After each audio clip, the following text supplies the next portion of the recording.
About 2 years ago, I made a poll asking you guys which video do you want to see, and some of you who already unsubscribed wanted to see this video. Actually, I did write and even recorded the video, but I wasn't happy with that, so I put that in my garbage. But somewhere in the corner, I found 2 documents. One of those contains the idea I had ages ago. I didn't even make half of those, so it will be interesting to cover one by one. And another document was this video script, but looking at it, seems like my opinion changed about those artists drastically. So I kept all the artists same and shared what was my thought back then and how it is changed. So let's start with I bring all the drama on my life.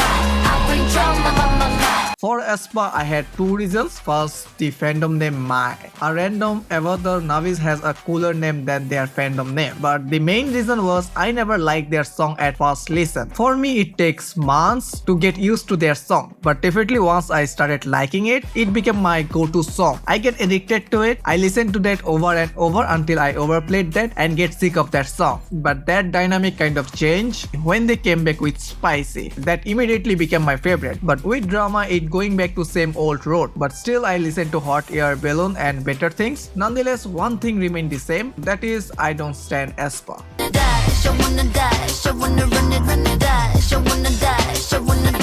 This one going to be interesting. At that time, Dice was just out and I used to hate mixed pop so much. At that time, I wrote, I love the members, I love what they do aside from their main releases. I want to stand them, but their music not letting me. But God, that opinion changed so much. Around the end of 2022, I started liking Dice and even OO in a certain way. I myself don't know how my opinion changed suddenly, but surely the big wave dance challenge played a big role in this cause it was everywhere, so it kind of grew on me. That's how I started liking mixed pop. I was eagerly waiting for Nmixx's next comeback, their next mixed pop song, but the same year SHINee left the group, my bias. Then they came back with Love Me Like This, which wasn't a mixed pop. Although they says it is a mix of different genre, but we can't say it. It wasn't as drastic as OO or Dice, but I actually love it. Even the whole album that came with Love Me Like This. From there, I love everything Nmixx released. They again gave us a mixed pop this year, so definitely I stand Nmixx.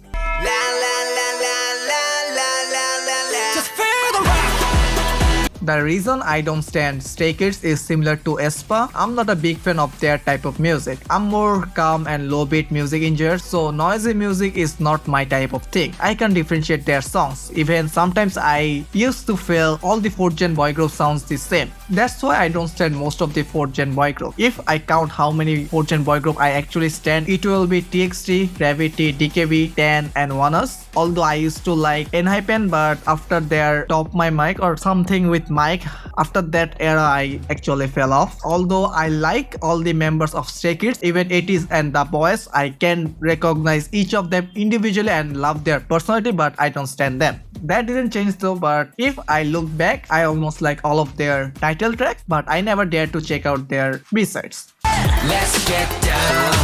Let's get down. Let's get down. Rock your bra. This one brings my double standard. My reason for not standing NCT was they have too many members and there was no limit. I am already bad with faces, and as I didn't follow them from the start, I will never ever gonna know all of them individually. Till now, I can only differentiate Mark, Dan, Taeyeon and Lucas. But in 2023, they stopped the no limit thing, but still I don't stand them. Although I do stand something similar to NCT, SSS. They have 20 members now and they will add 4 more in the future, and that will be it. The reason they are different from NCT, I started following them from their pre-debut. Plus, I already know a few members from different survival shows, and if SM launch a new girl group version of NCT, I guess I will follow them. I also stand Limelight, who also has no limit thing, so maybe you can say too many members never was a problem. I love girl groups more than a boy group. This thing cleared more when I took a look into J-pop, and I love HKT48 and Eagles, although they never had a certain lineup.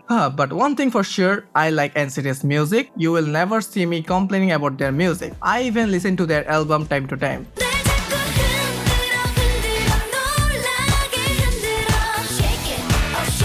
When I said disbanded group, I meant groups that disbanded before I got into K-pop. Groups like GFriend or IZ*ONE are not part of this. I will love them forever. But I can stand groups that I never was a part of their fandom before their disbandment. The reason behind that is simple. They don't have a future. They already had their journey, which I wasn't part of, so I will never had that feeling. Plus, they will never have another comeback, so I don't see a point to stand them. And if you think most of the second gen group have disbanded, even who are still active, I don't stand them because they have a lot of music and there is so much content. I feel so lazy just thinking they have a lot and I don't know where to start. But definitely I love to go back to listen to some old music, even though I don't stand them. But if groups like SHINee releases something or Onyu releases something, I will listen.